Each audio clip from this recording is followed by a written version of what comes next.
দেখুন বন্ধুরা, আমি চলে এসেছি রান্নাঘরে। এখানে বাঁধাকপির পকোড়াটা বানাবার জন্য এখানে আমি নিয়ে নিয়েছি একটা মিডিয়াম সাইজের বাঁধাকপি, গ্রেট করে নিয়েছি, সরু সরু করে কেটে নিয়েছি। এর মধ্যে দিয়ে দিয়েছি নুন, পরিমাণ মতো নুন দিয়ে এটাকে মাখিয়ে রেখেছিলাম। এর মধ্যে দিয়ে দিচ্ছি একটা বড় সাইজের পেঁয়াজ কুচি আর দুটো লঙ্কা কুচি। যে যেরকম ঝাল খেতে পছন্দ করেন সেরকম ঝাল দেবেন। আর এর মধ্যে দিয়ে দিচ্ছি 1 টেবিল স্পুন লঙ্কার গুঁড়ো, দিয়ে দিচ্ছি 2 টেবিল স্পুন কর্নফ্লাওয়ার,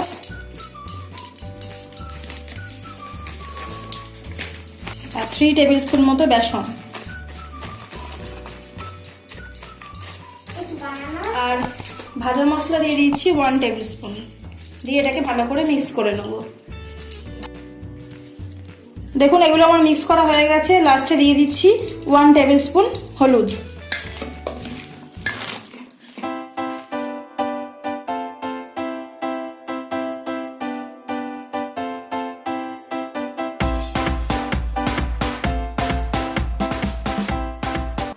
দেখুন আমি রিফাইন অয়েল বসিয়ে দিয়েছি, আমার এখানে তেল গরম হয়ে গেছে। এবারে আমি একে একে এখানে পকোড়াগুলো দিয়ে দেবো।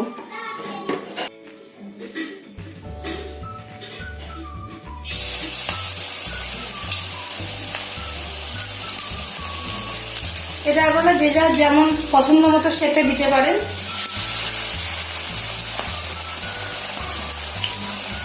তবে একটুখানি চারটা চারটা করে শেপ দিলে এটা দেখতে ভালো লাগে, সাধারণত পেঁয়াজি যেরকম হয় সেই টাইপের।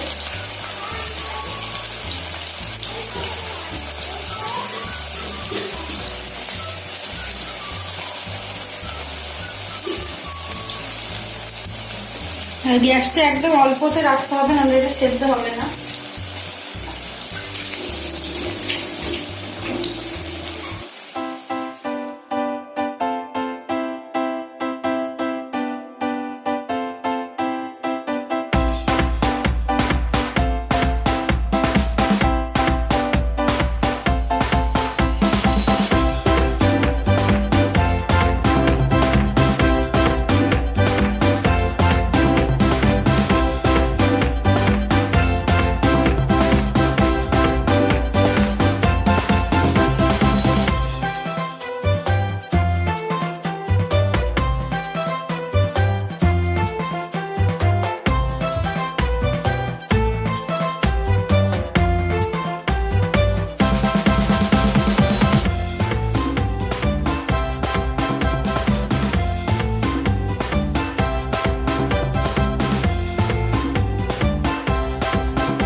দেখুন বন্ধুরা, আমার হয়ে গেছে এখানে বাঁধাকপির পকোড়া।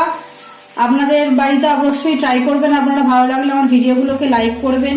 এইভাবে আমি যেমনভাবে করলাম ঠিক সেম প্রসেসে আপনারা করে দেখবেন। ভীষণ টেস্টি হয়, খুব মুচমুচে হয় এই পকোড়াগুলো। আর অবশ্যই শেয়ার করবেন। দেখুন আমি একটা ভেঙে দেখিয়ে দিচ্ছি কিরকম মুচমুচে। দেখুন ক্রিস্পি আওয়াজ হচ্ছে, এই দেখুন পুরো খড়মড়ে, আর ভেতরটাও সুন্দরভাবে সেদ্ধ হয়েছে। দেখুন আপনারা ঠিক এইভাবে বাড়িতে ট্রাই করুন, ভীষণ ভালো লাগবে। আবার কেমন হলো আমাকে অবশ্যই কমেন্ট বক্সে জানাবেন। আজকে এতটুকুই। সবাই ভালো থাকবেন, সুস্থ থাকবেন, সাবধানে থাকবেন। টাটা।